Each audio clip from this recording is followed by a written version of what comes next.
Okay, so we are now on paragraph 13 on aggravating circumstances. Paragraph 13, it says that the act be committed with evident premeditation.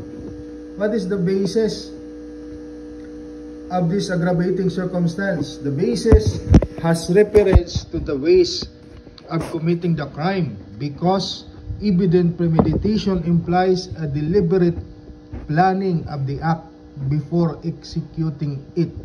So deliberate planning, pinag-isipan. Kaya ito ay mayroong kaukulan na maximum penalty, dahil ang bago isagawa ang isang krimen ay dapat pinag-isipan ng isang akusado. The essence of premeditation is that the execution of criminal act must be preceded by a cold thought and reflection upon the resolution to carry out the criminal intent during the space of time sufficient to arrive at a calm judgment. So, yung evident premeditation is that execution of criminal act must be preceded by a cold thought and reflection.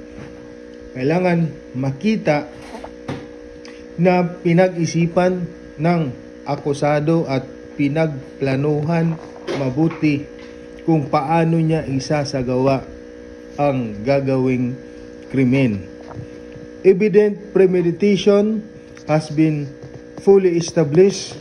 The commission of the crime was premeditated and reflected upon, and was preceded by cold thought and reflection with the resolution to carry out the criminal intent during the span of sufficient time to arrive at the hour of judgment. Thus, the evident premeditation may not be appreciated absent any proof as to how and when the plan to kill was hatched or what time elapsed before it was carried out. So, kailangan makita ng husgado kung kailan sinimulan na planuhin ng akusado ang gagawing krimen,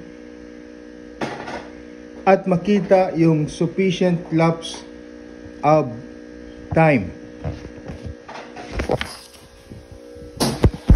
So what are the requisites for evident premeditation? The prosecution must prove that the time when the offender determined to commit the crime.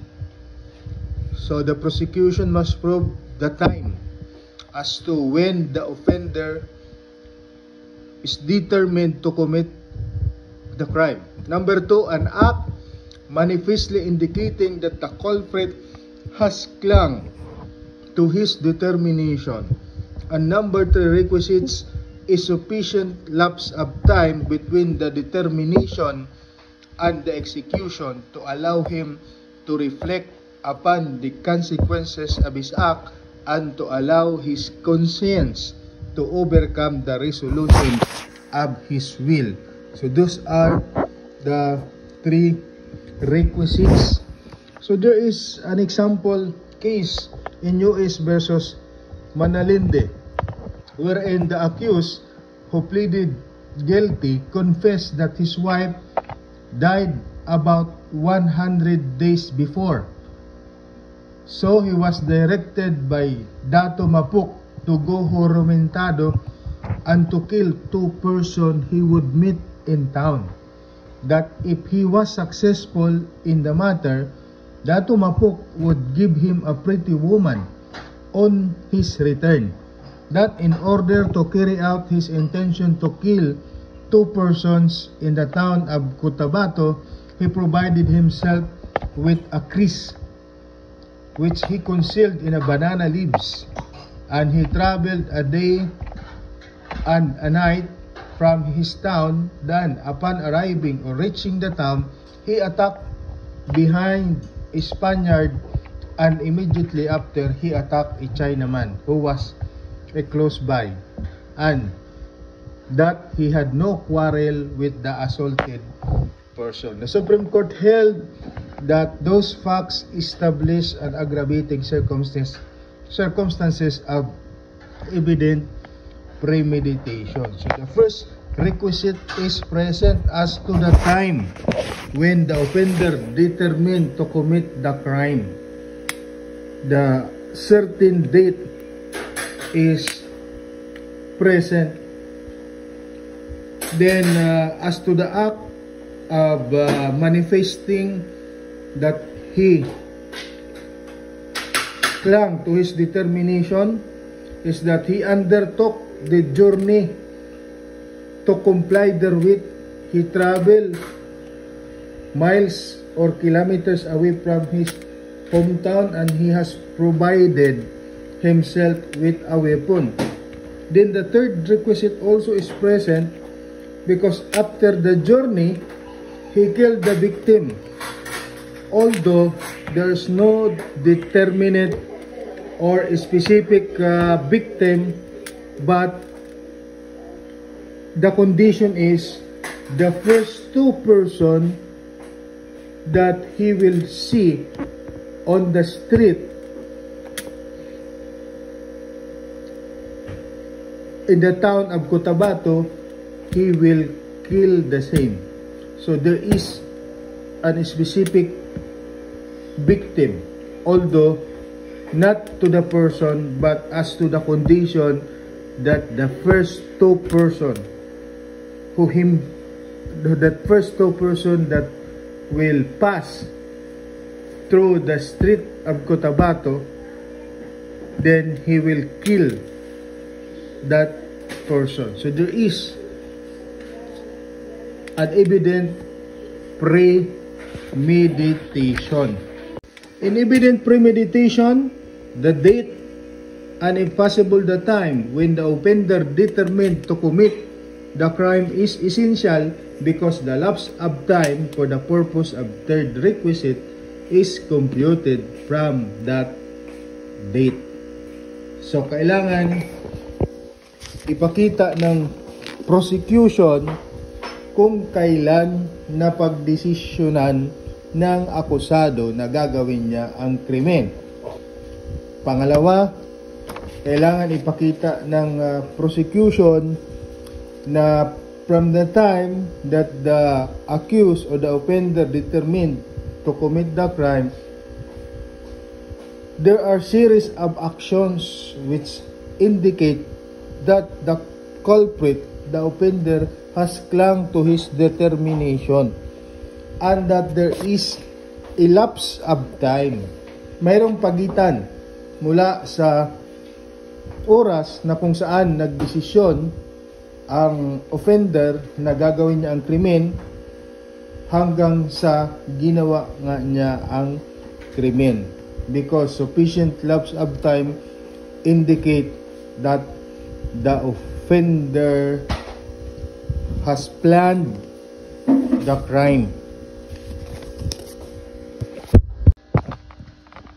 What is sufficient lapse of time? Evident premeditation was held attendant when the accused had 3 days time to meditate upon the crime which he intended to commit and was not prompted by impulse of the moment.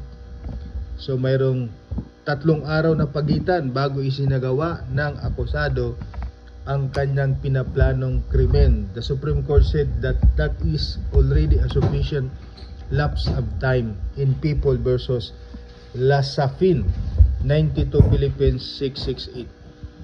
Then the existence of evident premeditation is undeniable from the incident that dated back 1 month previously when the deceased during the fight slapped the victim and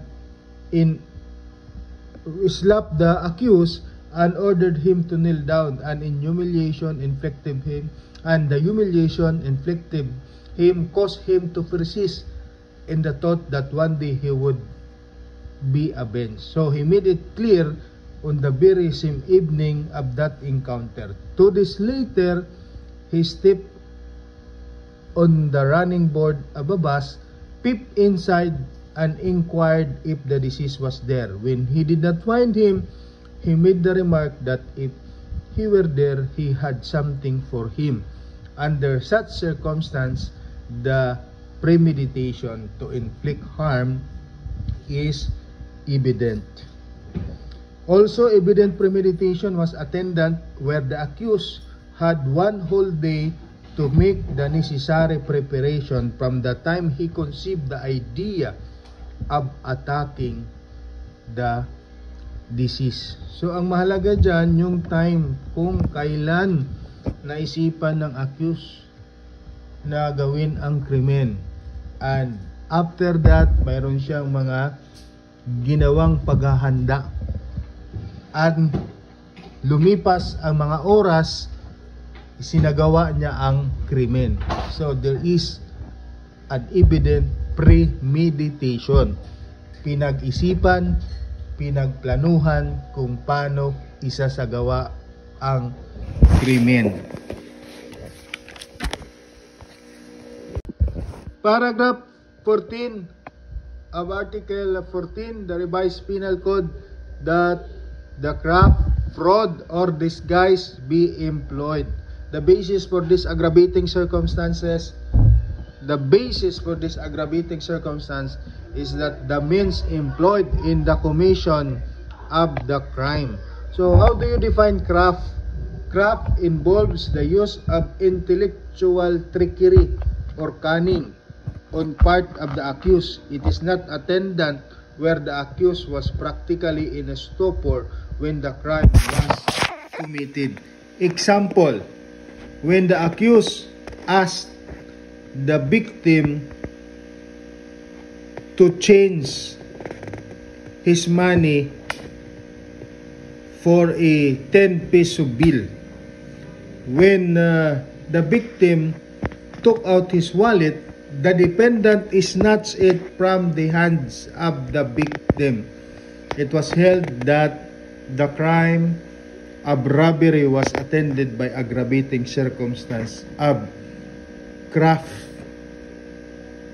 Craft was used by the accused in the commission of an offense of rape when the accused resorted to the use of innocent-looking chocolate candies which did not arouse suspicion of the complainant that they contained a deleterious drug. The purpose of the accused in giving them to weaken her resistance so that he would not be able to repulse physical and mentally his sexual assault. So dito, sa kaso na ito, ginamit ng akusado ang isang chocolate candy. Yung pala ay naglalaman ng drugs,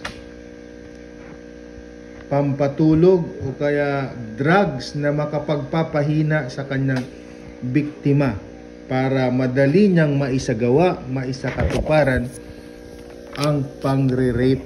So there is a craft in that case. What do you mean by fraud? Fraud is an insidious words or machination used to induce the victim to act in the manner which would enable the offender to carry out his design. For example, when the accused induced their victim to give up their arms upon a promise that no harm would be done to them, and when the latter give up their arms, the former attacked and killed them. It was held that there was fraud. So mayroong panluloko kasi sinabi ng akusado, ibigay nyo sa akin ang inyong mga armas at walang mangyayari sa inyo kapag makipag-cooperate kayo at makipagtulungan kayo. Ibigay nyo yung armas at kayo ay magiging safe. However, nang itinurn over, binigay na yung armas, the accused attacked the victim. So in that case, there was fraud, mayroong panloloko na naganap.